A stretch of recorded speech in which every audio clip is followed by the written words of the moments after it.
Bab 436. Hari keberangkatan. Saat ini, Jiang Ruolin datang dan menatap Qin Feng dengan mata yang sangat berbeda dari sebelumnya. Bahkan sedikit berhati-hati. Qin Feng, kamu kembali.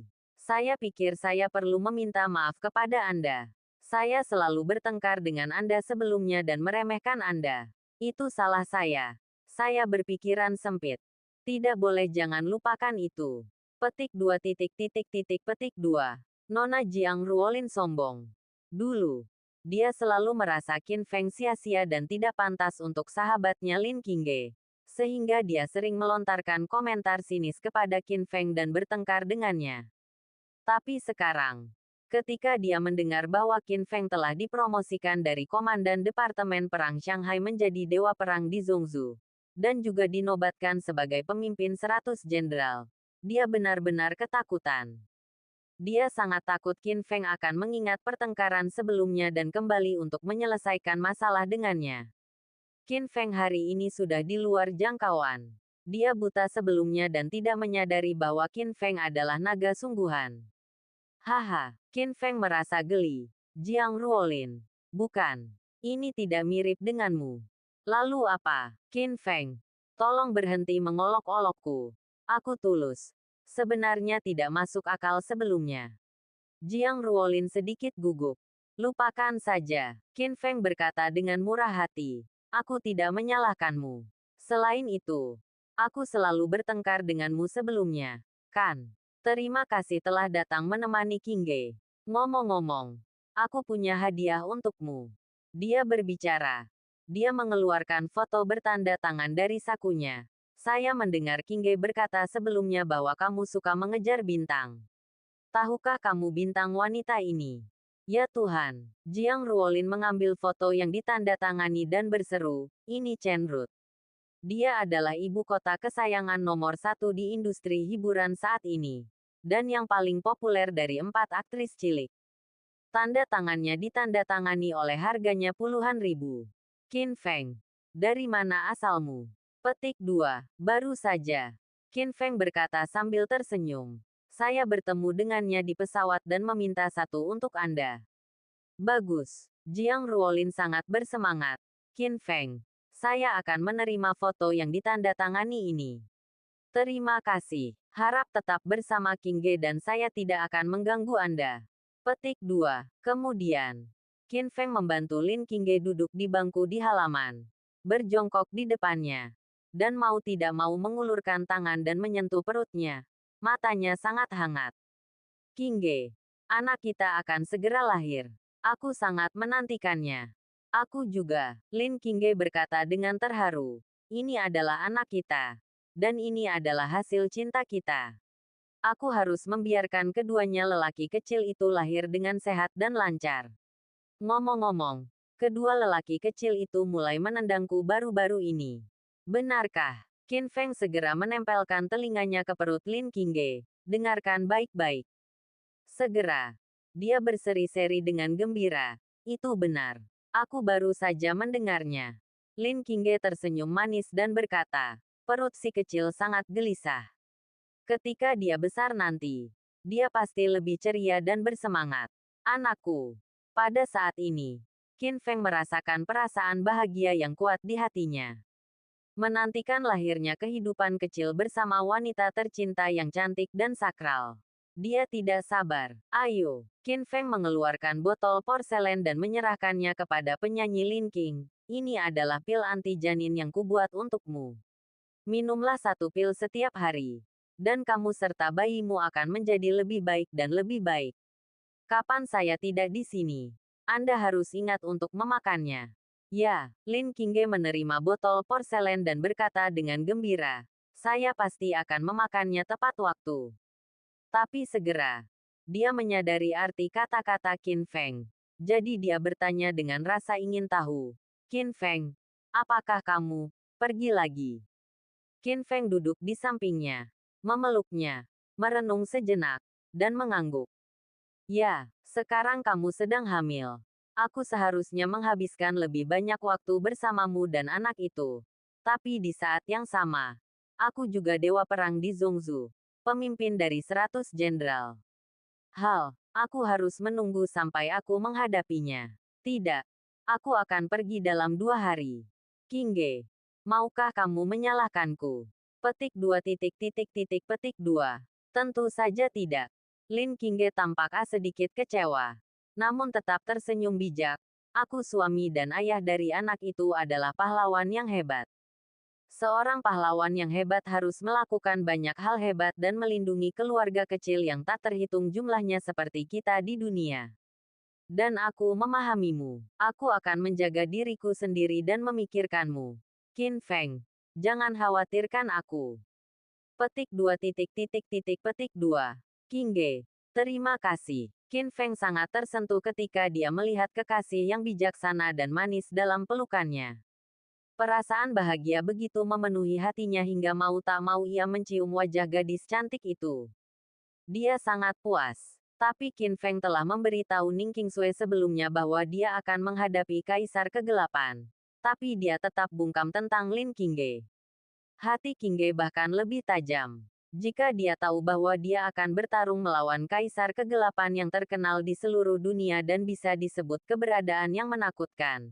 Dan bahwa dia bahkan mungkin tidak bisa kembali. Maka dia pasti akan khawatir dan tidak bisa tidur. Saat itu, fisiknya akan lemah dan itu tidak baik untuk anaknya. Oleh karena itu, dia tidak bisa membiarkan Qingge khawatir. Selanjutnya, Qin Feng tinggal bersama Lin Qingge. Makan, tidur, menghabiskan waktu hampir 24 jam bersama. Ibarat lem. Keduanya sangat berhati-hati dan diam-diam menjaga anak di dalam perutnya. Kedamaian sementara dan kebersamaan dengan kekasihnya membuat Qin Feng sangat ingin membekukan waktu dan tinggal di sini selamanya. Tapi dia tidak bisa. Kaisar Kegelapan adalah musuh seumur hidupnya. Adiknya Qin Hongyan juga dipenjara di Pulau Alcatraz dan disiksa dan dilukai secara brutal oleh Kaisar Kegelapan. Dia harus menyelamatkan saudara perempuannya. Jika tidak, kenyataan bahwa kerabatnya menderita akan menjadi duri di hatinya tidak peduli betapa damainya hidup ini. Waktu balas dendam telah tiba. 3 hari kemudian. Setelah dengan enggan mengucapkan selamat tinggal kepada Lin Qingge, Qin Feng tiba di dermaga Shanghai seperti yang dijanjikan. Dia setuju dengan Sang Guan Yunqing untuk bertemu di sini dalam 3 hari. Kaisar Kegelapan adalah musuh bebuyutan mereka. Qin Feng duduk di bebatuan di tepi laut, memandangi laut yang tak berujung dan kapal kargo yang sibuk tertiup angin laut. Waktu berlalu menit demi menit, namun Sang Guan Yunqing masih belum muncul. Qin Feng sedikit bingung dan ingin mengeluarkan ponselnya untuk meneleponnya, tetapi ragu-ragu. Mungkin dia berubah pikiran dan tidak mau datang. Bagaimanapun, orang yang sangat dia cintai adalah Tuan Muda Longmen. Tetapi sekarang setelah topengnya dilepas, Sang Guan Yunqing telah mengetahui bahwa dia adalah Tuan Muda Longmen. Orang yang sangat kucintai dan orang yang pernah kuremehkan telah menjadi orang yang sama. Apalagi sejak mereka berhubungan seks. Sungguh memalukan. Qin Feng berpikir dalam hati bahwa mungkin Sang Guan Yunqing masih tidak bisa menerima semua ini. Jadi dia memilih untuk membatalkan janji. Hei, Qin Feng menghela nafas dan memilih untuk menghormati keputusan Sang Guan Yunqing. Dia bangkit dan berencana naik kapal untuk melawan Kaisar Kegelapan sendirian. Tapi sekarang, Qin Feng, di belakangnya, sebuah panggilan terdengar dingin, tapi tanpa diduga mengandung sedikit kehangatan. Bab 437. Reruntuhan Kunlun. Klan Qin. Mendengar suara ini, Qin Feng berhenti. Dia tiba-tiba berbalik dan melihat sosok langsing wanita cantik berpakaian putih muncul di belakangnya. Dia mengenakan topeng emas, memperlihatkan hanya sepasang mata yang indah tanpa jejak air, dan temperamennya murni dan dingin. Sama seperti teratai salju di puncak Gunung Tianshan, ia tidak dapat dicapai dan tidak ternoda oleh debu. Sungguh menghangatkan hati melihatnya. Kamu di sini. Qin Feng sedikit terkejut. Aku sudah lama menunggumu. Dan kupikir kamu tidak datang. Mengapa kamu tidak datang? Ini. Qin Feng berpikir sejenak. Tapi kemudian berkata sambil tersenyum. kupikir kamu masih tidak bisa menerima apa yang terjadi di antara kita. Bagaimanapun, yang disukai Sangguan Yunqing adalah identitasnya sebagai anak muda, penguasa Longmen. Tapi dia menggunakan topeng untuk menipunya, dan bahkan menjalin hubungan secara tidak sengaja. Itu adalah malam kegilaan yang tak terlupakan seumur hidup. Kamu terlalu banyak berpikir. Petik 2. Hanya Qin Feng. Dan aku hanya bepergian bersamamu untuk membalaskan dendam Kaisar Kegelapan. Aku datang terlambat karena menemui masalah dalam perjalanan. Itu saja. Juga, jangan menyebutkan hubungan yang kita miliki di masa depan. Jika tidak, aku tidak akan bisa membiarkanmu begitu saja. Setelah mengatakan itu, dia memelototinya dengan kesal dengan mata indahnya di balik topeng. Meskipun dia marah, dia juga sangat menawan. Dimengerti. Qin Feng mengangguk. Sebaiknya kalian bisa bersantai. Perjalanan ini panjang. Kita harus sampai di Pulau Suolong sebelum tanggal 15 Agustus. Ayo pergi dan menyewa perahu dulu. Petik 2. Saat itu, seorang pria berjubah hitam, menutupi separuh wajahnya, tiba-tiba muncul, menatap mereka berdua dan merendahkan suaranya. Permisi. Apakah kamu akan pergi ke Pulau Suolong? Petik 2 tanda seru. Mendengar ini, Qin Feng dan Sangguan Yunqing memandang pria itu dengan curiga. Bagaimana kamu tahu kita akan ke Pulau Suolong? Tanya Qin Feng sambil menyipitkan matanya. Hehe, pria itu tertawa dan menjelaskan. Setiap tanggal 15 Agustus gerbang surgawi Laut Penglai terbuka lebar. Dan banyak orang ingin pergi ke Pulau Suolong untuk membelot ke Kaisar Kegelapan. Kamu di sana. Tanpa aku, kamu tidak bisa sampai ke Pulau Suolong. Ayo, ikuti aku naik perahu. Petik 2. Satu demi satu. Banyak orang mengikuti anggota kru lainnya. Mereka tampaknya secara khusus bertanggung jawab mengirim orang ke Pulau Suolong. Apalagi dia punya mata yang tajam dan bisa langsung tahu siapa yang ingin pergi ke Pulau Kunci Naga. Menarik. Ayo pergi. Qin Feng dan Sangguan Yunqing menaiki kapal tua itu. Tak lama kemudian kapal tua itu berlayar. Untuk membalas dendam Kaisar Kegelapan.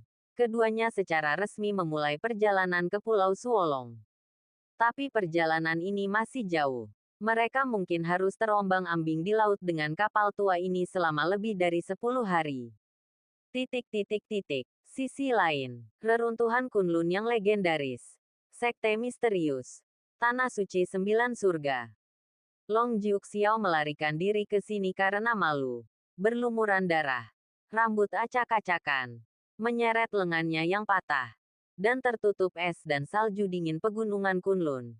Dan akhirnya tiba setelah melakukan perjalanan jauh. Matanya penuh kebencian, penuh kesedihan dan kemarahan. Segera, dia bergegas ke villa pegunungan yang elegan dengan rasa malu. Menguasai. Begitu Long Jiuxiao memasuki halaman, dia menundukkan kepalanya dan berkata, "Murid Long Jiuxiao, kamu kembali." Tendang, tendang, tendang. Saat berikutnya, seorang lelaki tua berjubah abu-abu keluar dari rumah. Orang tua itu mengenakan sanggul tao, memegang kocokan lalat di tangannya, memiliki rambut putih dan wajah kekanak-kanakan, dan memancarkan aura misterius seperti seorang guru besar, agak mirip makhluk abadi. Orang ini tidak lain adalah guru Long Jiuxiao, Master Taixuan. Melihat Long Jiuxiao berlutut di halaman berlumuran darah, Master Taixuan sedikit terkejut. Jadi dia bertanya dengan rasa ingin tahu. Murid, mengapa kamu terluka begitu parah hingga lenganmu hilang? Apa yang terjadi padamu di dunia sekuler? Tuan, kamu tidak tahu apa-apa. Long Jiuxiao dipenuhi dengan kesedihan dan kemarahan. Dan segera menghadapinya Master Taixuan orang yang sebenarnya mengeluh. Sekarang, monster telah muncul di dunia sekuler. Nama orang itu adalah Qin Feng. Dan dia juga musuh seumur hidupku. Dalam perjalanan ke ibu kota kekaisaran ini, awalnya aku berencana menikahi Ning Qingsui, putri tertua Ning Clan.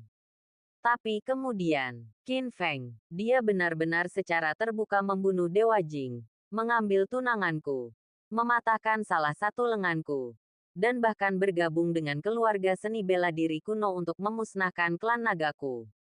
Ayahku dan orang-orangnya, semuanya, diasingkan ribuan mil jauhnya. Saya tidak bisa menelan nafas ini. Tuan, Anda harus membuat keputusan untuk saya. Petik 2. Oh, Tuan Taixuan terkejut saat mendengar ini. Meskipun dunia sekuler hanyalah keberadaan seperti semut dibandingkan dengan reruntuhan Kunlun, klan naga adalah keluarga puncak yang layak di dunia sekuler. Mampu memusnahkan klan naga. Sepertinya Zuzi memiliki kekuatan. Apakah kamu ingin tuanku membalaskan dendammu? Tanya Tuan Taixuan. Benar, Long Jiuxiao mengertakkan gigi dan berkata, saya selalu bermimpi membunuh anak laki-laki itu dan membalaskan dendam keluarga saya. Tapi saya bukan tandingan anak itu. Tolong ambil tindakan, Tuan. Tidak berhasil, kata Taixuan Zhenren. Mengapa? Long Jiuxiao terkejut. Mungkinkah, Tuan, Anda benar-benar tidak peduli dengan hidup dan mati murid Anda? Tidak, Tuan Taixuan menggelengkan kepalanya dan menghela nafas. Seorang manusia biasa. Jika dia mengambil tindakan untuk tuannya, tentu saja, kita dapat dengan mudah menghancurkannya. Tetapi ada aturan di Kunlun Su. Kita tidak bisa ikut campur dalam urusan dunia sekuler. Petik 2. Apa yang harus kita lakukan? Mengertakkan gigi dan berkata, hanya melihat anak itu terus menjadi sombong. Tidakkah aku bisa membalas genosidaku? Kalau dipikir-pikir, dia adalah keluarga panjang yang bermartabat. Pemimpin dari 8 klan besar dari Daxia. Dan telah diwariskan selama ribuan tahun. Dan dia semuanya adalah langit yang mulia. Betapa menonjol dan indahnya hal itu di masa lalu. Tapi sekarang, anggota klan telah diasingkan. Fondasi 1000 tahun klan naga telah dihancurkan. Dan dia sendiri, tuan muda klan naga, seperti anjing yang menyedihkan dan berduka. Dia tidak mau menyerah. Jika dia tidak bisa membunuh Qin Feng sendiri dan membalas dendam, dia tidak akan pernah beristirahat dengan tenang. Ada jalan. Saat ini, Master Taixuan berkata, meskipun kami tidak punya hak untuk ikut campur dalam urusan fana, ada pengecualian. Mungkin klan Qin dapat membantu Anda. Petik 2. Bingung. Dia dan ayahnya pergi ke reruntuhan Kunlun berkali-kali. Dan butuh beberapa tahun sebelum akhirnya menemukan cara untuk sampai ke reruntuhan Kunlun. Terakhir kali, dia cukup beruntung bisa ditemukan oleh Master Taixuan, penguasa Tanah Suci Jiuxiao. Dan dia dengan baik hati diterima sebagai muridnya. Namun dia tidak tinggal lama di sini. Setelah menjadi murid, dia segera bergegas kembali ke ibu kota kekaisaran karena dia sedang terburu-buru untuk menikah. Oleh karena itu, dia tidak tahu banyak tentang apa yang terjadi di reruntuhan Kunlun. Dan tentu saja dia belum pernah mendengar tentang klan Qin. Bab 438 Qin Jun akan datang. Jadi, Guru Taixuan menjelaskan kepada Long Jiuxiao. Alam abadi legendaris Kunlun Su dibagi menjadi 7 tanah suci. Dan di atas 7 tanah suci adalah puncak klan Qin. Petik 2. Itu adalah Raja Kunlun Su. Menjulang tinggi di atas semua makhluk hidup. Kepala mereka, generasi klan Qin saat ini memiliki penerus yang tak tertandingi. Tuan muda klan Qin, Qin Junlin. Pria ini sangat berbakat dan memiliki akar yang hebat. Dia memiliki tulang yang sangat bagus. Melampaui semua generasi muda jenius di 7 tempat suci reruntuhan Kunlun. Dan menempati peringkat pertama dalam daftar naga tersembunyi, reruntuhan Kunlun. Dikatakan bahwa Qin Junlin akan melakukan perjalanan ke dunia fana sebentar lagi. Dan dia dapat membantumu balas dendam. Petik 2. Petik 2. Tuan muda klan Qin. Bahkan Long Jiuxiao sedikit terkejut saat mendengar ini. Menurut ini, klan Qin lebih unggul dari semua tempat suci. Dan merupakan eksistensi mulia yang bisa disebut pangeran. Akankah pukulan sebesar itu membantunya? Jangan khawatir. Tampaknya melihat keraguan Long Jiuxiao, Master Taixuan menunjukkan jalan yang jelas untuknya. Dengan status Qin Junlin, Saya secara alami akan mengabaikan Anda dan ikut campur dalam bisnis Anda. Menjadi budaknya, Anda secara alami akan memiliki kesempatan untuk melakukan perjalanan ke dunia fana bersama Qin Junlin. Terlebih lagi, Anda adalah penduduk asli dunia fana dan mengetahui segalanya tentang dunia luar, sehingga Anda dapat menjadi pembimbingnya. Ini dia keuntungan terbesarmu ketika saatnya tiba. Selama kamu membuat Qin Junlin merasa nyaman, hanya masalah jari untuk membiarkan dia mengambil tindakan untuk melenyapkan Qin Feng untukmu. Petik 2. Bagus. Iya, Long Jiuxiao sangat gembira. Ya, Raja Qin adalah anggota klan Qin. Dia sama mulianya dengan surga. Dan dia masih berada di alam Raja Wu, yang mengejutkan dunia. Ketika budidaya semacam ini mencapai dunia fana, itu seperti kedatangan para dewa. Membunuh Qin Feng seperti menghancurkan seekor semut. Tuan, Anda masih punya jalan. Saya pasti akan menemukan cara untuk menjadi budak Qin Junlin dan meminjamkan tangannya untuk membunuh Qin Feng untuk saya. Dengan bangga, Qin Feng, dasar bocah busuk. Kamu mengambil tunanganku, memotong lenganku, menghancurkan klan nagaku, dan mengasingkan anggota klan nagaku. Ini adalah pertikaian berdarah.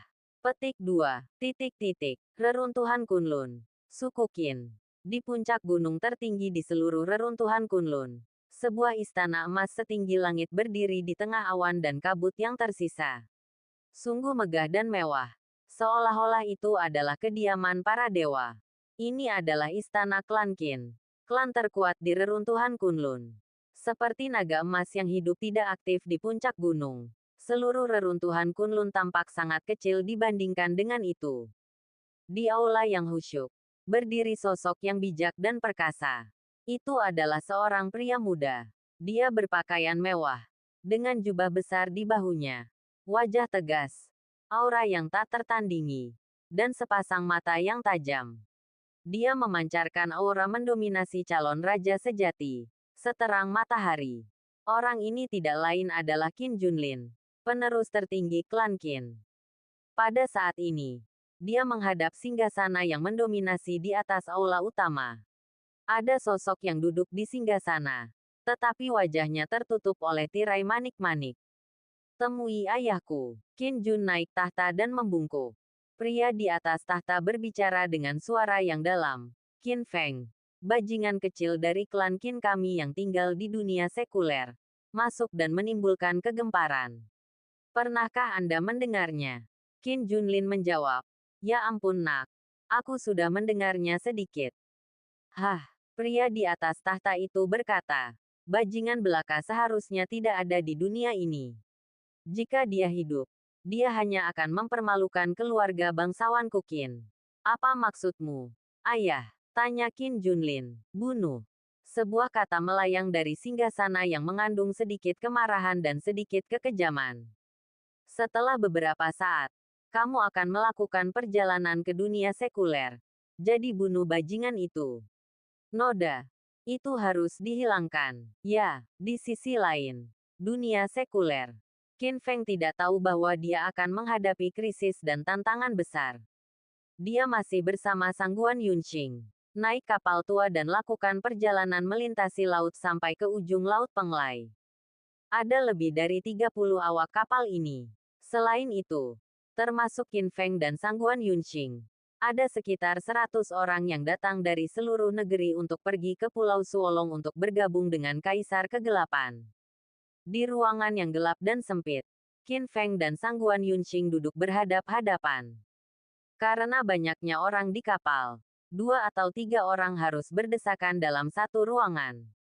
Daripada tinggal dan tidur dengan orang asing yang tidak mengetahui detailnya, Sangguan Yunqing hanya bisa tinggal bersama Qin Feng. 10 hari telah berlalu. Qin Feng memandang ombak melalui jendela bundar yang sempit, menghitung waktu. Kita harus dekat dengan Penglai Tianmen. Setelah melewati Tianmen, kita akan mencapai Pulau Suolong. Tianmen, tanya Sangguan Yunqing dengan rasa ingin tahu. Qin Feng menggelengkan kepalanya. Aku juga tidak tahu. Tapi konon Tianmen berada di ujung Laut Penglai. Karena kapal ini telah mengambil inisiatif untuk menemukan kita. Mereka seharusnya adalah orang-orang Kaisar Kegelapan. Dan kita akan baik-baik saja. Tapi aku merasa sedikit aneh. Ada apa? Tanya Qin Feng. Sangguan Yunqing sedikit mengernyit. Tidakkah menurutmu lebih dari 100 orang yang menaiki kapal bersama kita hari ini sangat pendiam? Qin Feng memikirkannya dan menyadari itu benar. Lebih dari 100 orang itu semuanya tampak galak dan sangat tidak baik. Dalam 10 hari terakhir, mereka minum-minum dan berkelahi di kapal sepanjang hari. Dan bahkan membunuh seseorang.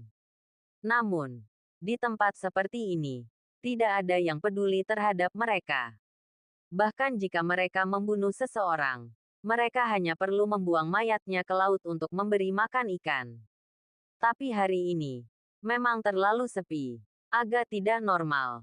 Pada saat ini, saatnya makan. Pintu kabin dibuka. Dan seorang pria jangkung dan kurus membawakan makanan. Setelah meletakkannya, pria itu segera pergi.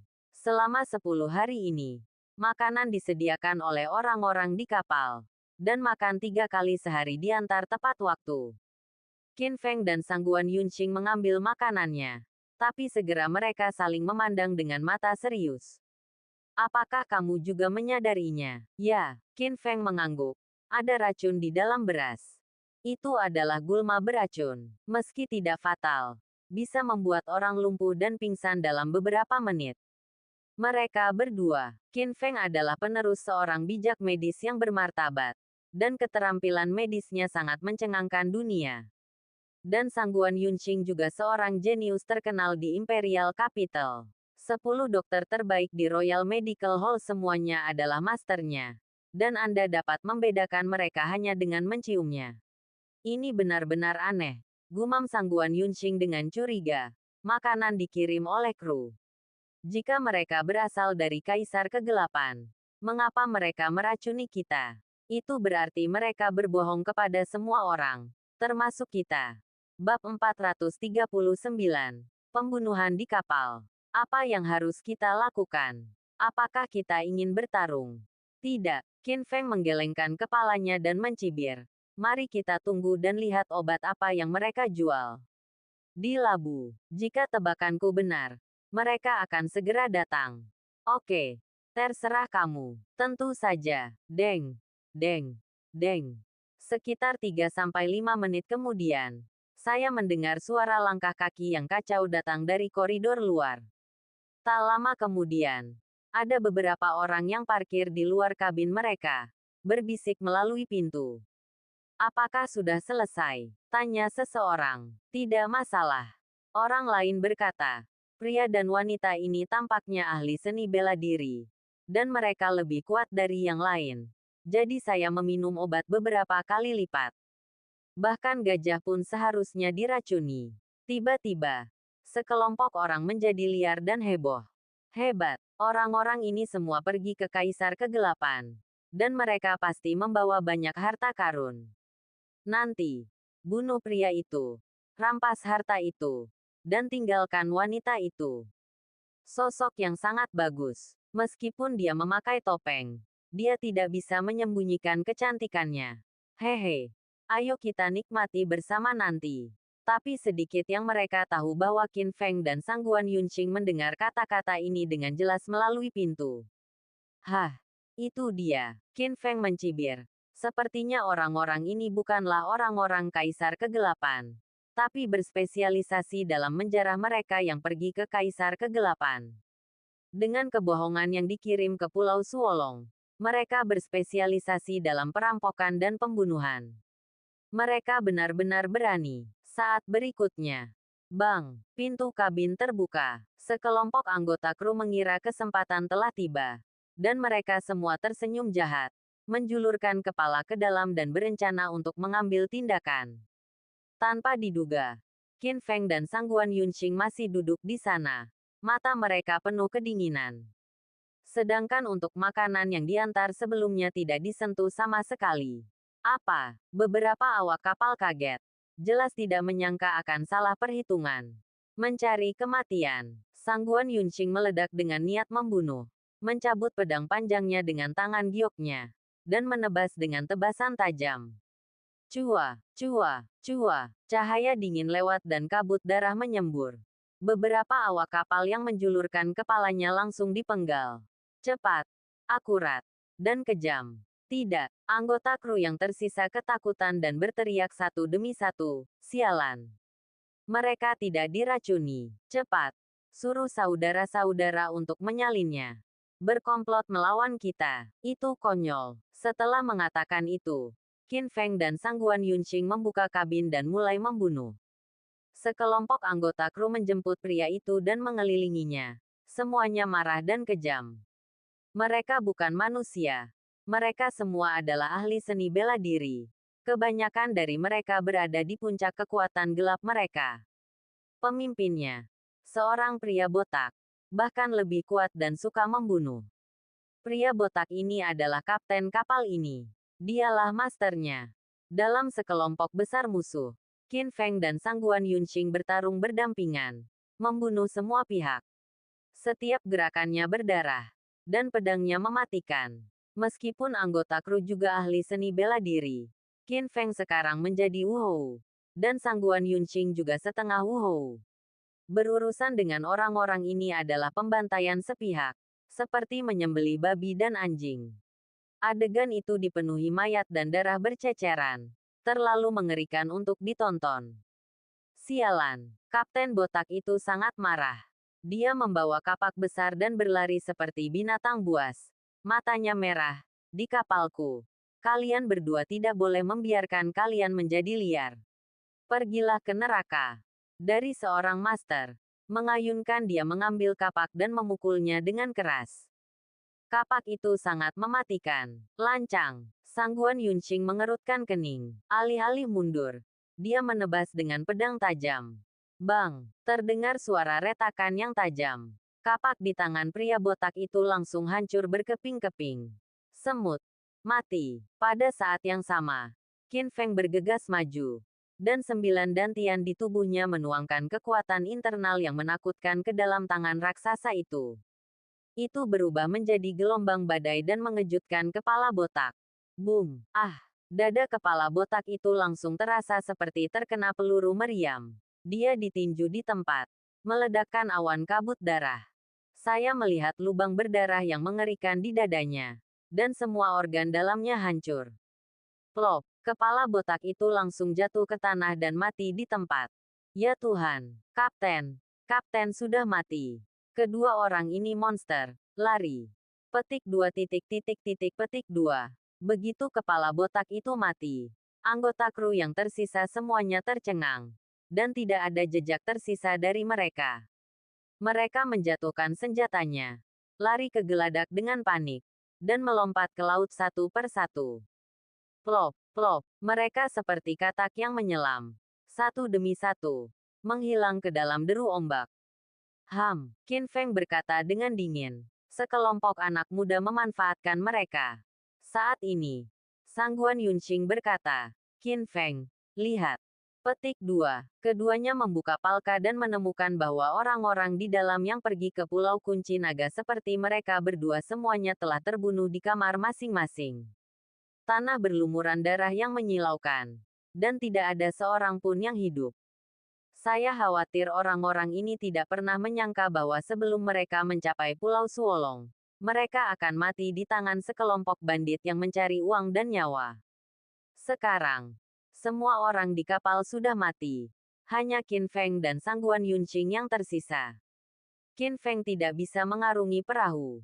Tetapi ketika keduanya datang ke kokpit dan melihat Sangguan Yunqing mengemudikan kemudi dengan rapi, Qin Feng tiba-tiba mengangkat alisnya. Saya tidak menyangka Anda bisa mengarungi perahu. Apakah ini aneh? Saya ada banyak kapal pesiar. Begitu dia selesai berbicara, kapal itu tiba-tiba diselimuti kabut tebal.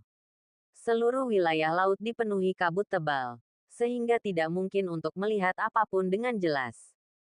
Menurut rute yang ditandai oleh kelompok bandit ini, ujung laut Penglai ada di depan, dan Tianmen pasti ada di sana.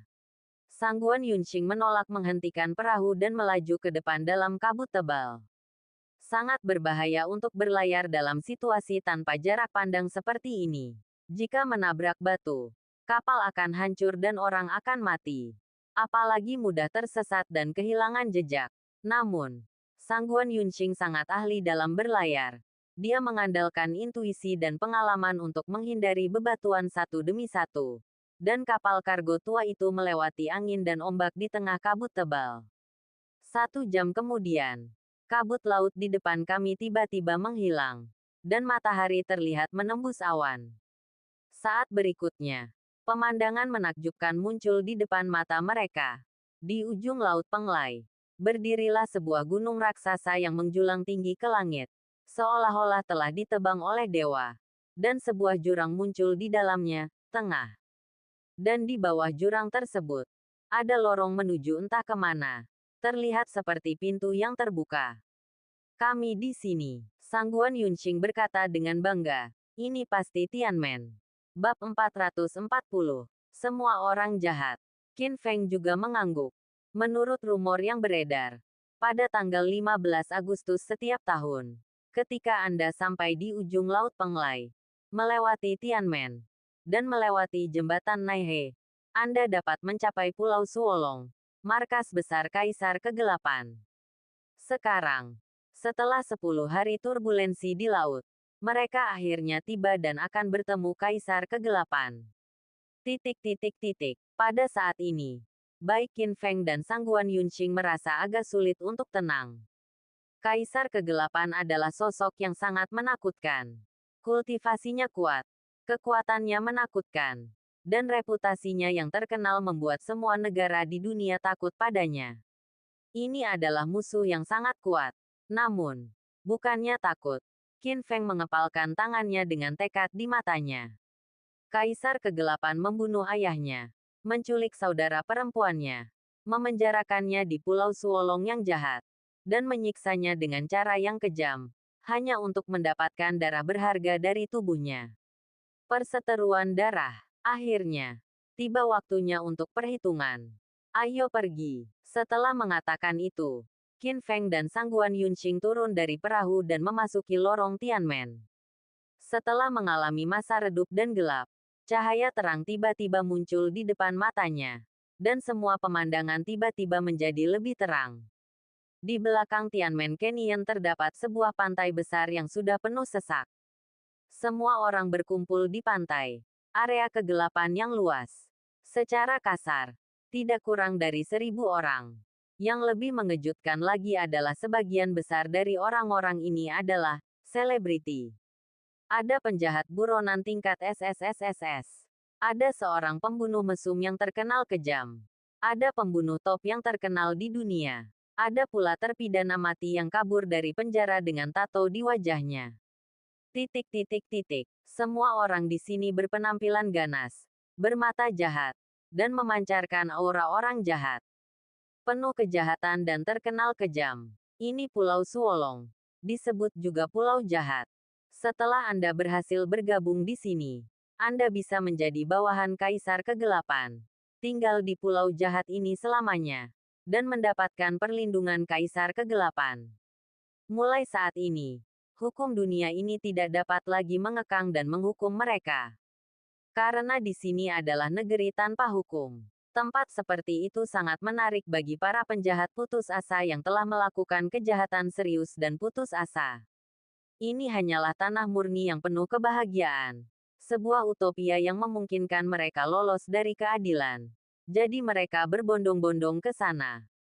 Pada saat ini, orang-orang ini berkumpul, tidak melakukan apa-apa, dan membuat suara keras dalam kelompok kecil. Tapi bukannya menyapa. Dia malah memamerkan sifat jahatnya. Saya telah membunuh lebih dari 10 orang. Oh, saya masih menjadi pembunuh 100 orang di dunia pembunuh. Apa artinya ini? Saya melarikan diri dengan membunuh semua penjaga di penjara sendirian. Saya setelah membantai seluruh desa. Bahkan orang tua, lemah, sakit dan cacat. Perempuan dan anak-anak pun tidak luput. Melihat permohonan orang-orang miskin. Itu sebelum mereka meninggal. Saya menjadi semakin bersemangat. Orang-orang jahat sedang pamer dengan prestasi gemilang. masa lalunya. Kedengarannya menyeramkan. Mereka justru menggunakan nyawa manusianya yang berdarah-darah dan kejahatan yang mereka lakukan sebagai modal untuk pamer. Sangat jahat. Qin Feng dan Sangguan Yunqing keduanya mengerutkan kening. Mereka semua adalah orang-orang pengkhianat dan jahat yang telah melakukan perbuatan jahat yang tak terhitung jumlahnya dan tidak akan menyesali kematian mereka. Tapi sekarang, untuk menghindari hukuman hukum, mereka datang ke Pulau Suolong untuk mencari perlindungan kepada Kaisar Kegelapan. Yang berarti mereka semua tidak akan dihukum dengan cara apapun. Yang lebih menakutkan lagi adalah dengan perlindungan Kaisar Kegelapan. Mereka akan melakukan lebih banyak kejahatan di masa depan. Ini memang Pulau Kejahatan. Nama ini memang pantas diterima. Saat ini, kemunculan Qin Feng dan Sangguan Yunqing menarik perhatian banyak penjahat di tempat kejadian. Wajah baru. Sepertinya dia tidak dikenal. Aku tidak punya sedikit nyawa di tanganku. Tapi aku tidak memenuhi syarat untuk memasuki Pulau Kunci Naga. Petik 2 tanda seru petik 2. Petik 2 titik titik titik petik 2. Menghadapi tatapan tidak ramah dari segala arah, Qin Feng dan Sangguan Yunqing tetap tenang. Keduanya mengabaikannya. Ketika para penjahat ini melihat bahwa Qin Feng dan Sangguan Yunqing tidak terlihat seperti orang yang pengkhianat dan jahat, mereka tidak bisa tidak meremehkan mereka. Terutama Sangguan Yunqing. Meski memakai topeng, namun sosoknya yang seksi dan menawan sangat eye-catching. Segera, dia menarik perhatian orang jahat seperti lalat yang menatap daging. Deng-deng, saat ini, seorang pria sekuat beruang keluar dari kerumunan. Dia sebesar gunung. Wajahnya terbakar bekas eksekusi dari negara tak dikenal. Dia menatap sosok seksi Sangguan Yunqing, menjilat lidahnya, dan menunjukkan senyuman jahat di matanya. Jarang sekali wanita datang ke Pulau Suolong. Sekarang mereka ada di sini. Kenapa wanita cantik memakai topeng dan tidak menunjukkan warna aslinya? Petik 2. Keluar. Begitu dia mengatakan ini, seluruh tempat menjadi gempar. Tidak ada yang menyangka wanita biasa berani berbicara seperti ini di Pulau Suolong. Mungkinkah dia tidak tahu siapa pria menakutkan di depannya ini? Sang Kun, ini adalah seorang pembunuh yang ditakuti di luar negeri. Dan dia tidak membutuhkan alasan untuk melakukan kejahatan. Sekali kamu diincar olehnya, kamu pasti akan bosan dipermainkan dan disiksa secukupnya sebelum kamu bisa mati. Terutama tali yang tergantung di lehernya. Setiap manik adalah gigi dari orang yang dibunuhnya. Dan untaian kalung itu padat dan berlapis-lapis. Dan jumlah giginya bukan 1000 tapi 800. Oleh karena itu, orang-orang memberinya julukan pembunuh terhebat. Tingkat terornya tak tertandingi oleh gerombolan penjahat yang hadir. Tanpa diduga. Setelah mendengar ini, Sang Kun, bukannya marah, malah tertawa. Matanya dipenuhi geli. Gadis yang galak. Benar. Aku suka karaktermu. Aku sudah terpidana mati selama 10 tahun dan belum pernah merasakan selera seorang wanita. Kamu, sialan wajahmu. Setelah mengatakan ini, Sang Kun menjadi sombong dan mengulurkan tangan untuk melepas topeng Sangguan Yunqing. Tanpa diduga, momen berikutnya, mata Sangguan Yunqing dengan tegas menghunus pedang panjangnya dan menebasnya. Pedang ini tajam dan cepat. Seperti cahaya dan listrik. Tepat saat lengan Sang Kun hendak dipotong, Sang Kun tiba-tiba tertawa garang. Tangan besar itu langsung mengumpulkan lapisan gangki dan menggenggam pedang panjang itu. Rebut pedang dengan tangan kosong. Gadis kecil. Kamu hanya setengah level sebagai Wuhou, kan? Sayang sekali aku adalah Wuhou yang asli. Patuhlah. Dan aku bisa lebih lembut padamu. Tepat dalam kesombongan Sang Kun saat dia selesai berbicara dengan arogan. Tiba-tiba ada cahaya pedang lagi. Potong dengan tajam dari satu sisi. Dalam sekejap, lengan Sang Kun terbelah menjadi 2 berlumuran darah. Kali ini Qin Feng yang menghunus pedangnya.